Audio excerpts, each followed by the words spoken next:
Please give it up for your next storyteller. Oh my gosh, I can't believe we are at Storyteller 9. Put your hands together for Justin Hawkins.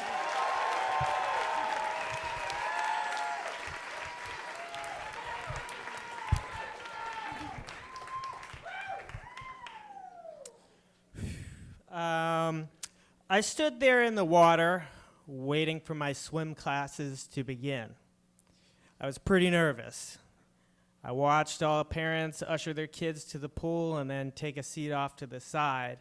And I started to look around for my own parents, but they weren't there because I was 33 years old. I didn't know how to swim. The week prior, I had stared at my computer screen for like 4 hours debating back and forth whether I should purchase these swim lessons that I found on Groupon, which I guess if you're going to put your life in somebody's hands, you should do so at a discounted rate. Every moment of indecision that I stared at my screen, I was reliving a couple moments where I almost drowned as a kid. And I kept thinking about all the failed attempts and trying to learn how to swim after that, which were just followed by excuses of why I never wanted to go to the beach or to somebody's pool party. I could have hooked up with so many girls at these pool parties. No, not really, but I hadn't learned how to swim in over 30 years, so at this point in my life, it was like, I could probably go another 30. So why did it mean that much to me to do this now? I was loved very greatly growing up as a kid, but any fundamental growth that I should have had growing up was severely stunted by the fact that I grew up in a home that was filled with psychotic levels of anxiety by a parent that was mentally unstable. And due to that fact, there were so many things, even on the smallest scale of risk, that I had to stay away from. And in the end, I ended up missing out on so many things. But through therapy, I started to give myself a crash course on life in my 30s. I didn't need to know how to swim, but I had to take this step to put my other anxieties on notice by conquering this fear.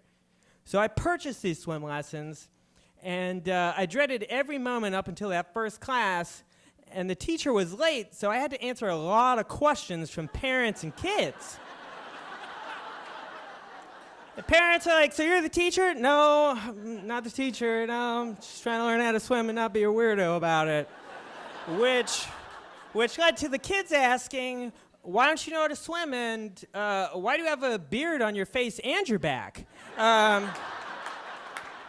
I had called prior to this to avoid the situation because the description for these adult swim classes said 12 and up. But the voice on the other end of the phone, which clearly was going through puberty, said, relax, we put like ages with like ages. However, that's based on demand and availability. Well, demand and availability led to me being in a group with a 12-year-old, a 13-year-old, and two 15-year-olds. Fuck my life.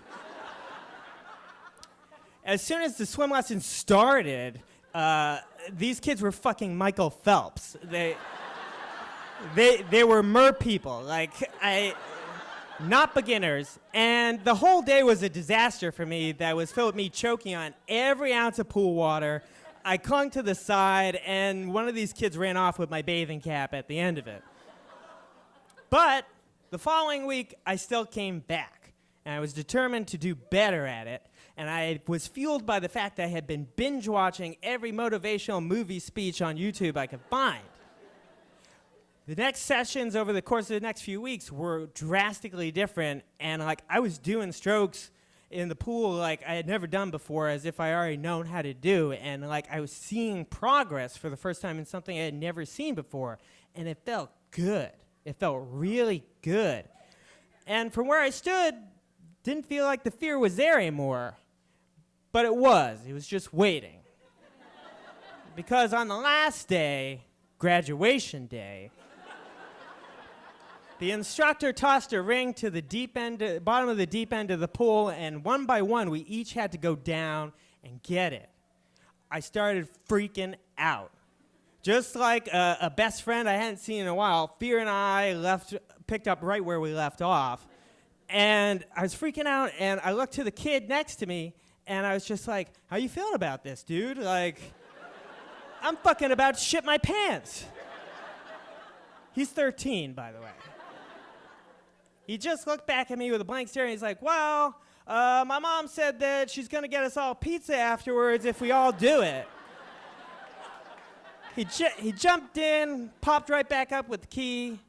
I mean, with the ring, and it was my turn next. I stared down through the water at the ring and looked at whatever demise waited for me down there. And I said, you know what? Went to the instructor. I'm like, I'm good. I've come as far as I ever thought I could with this, and I can walk away right now. Like, I think I'm good. And then oddly, a couple of the parents were like, come on, Justin, you got this. And I was just like, I guess they had come to terms with the fact that the bearded guy with tattoos in their children's class was indeed not some sort of creep, just a loser. And I was like, you know what? I don't care. I don't want to do this. And this is not a Disney movie.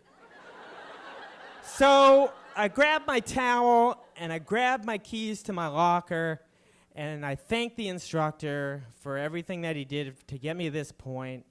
And he said, Justin, don't worry about the ring, but you should be worried about your keys. This asshole took my keys and threw them into the deep end. Silence.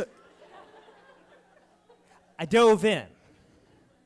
I could barely see, but I felt those keys, and I bolted back up to the surface, popped through the water, unscathed, baptized anew by chlorine. I showed the keys to everybody and said a lot of things I probably should have in front of kids, and they all cheered. I never told anybody or any of my friends about what I had achieved that day or the fucking awesome pizza party we had afterwards. That summer, I swam in the ocean for the first time.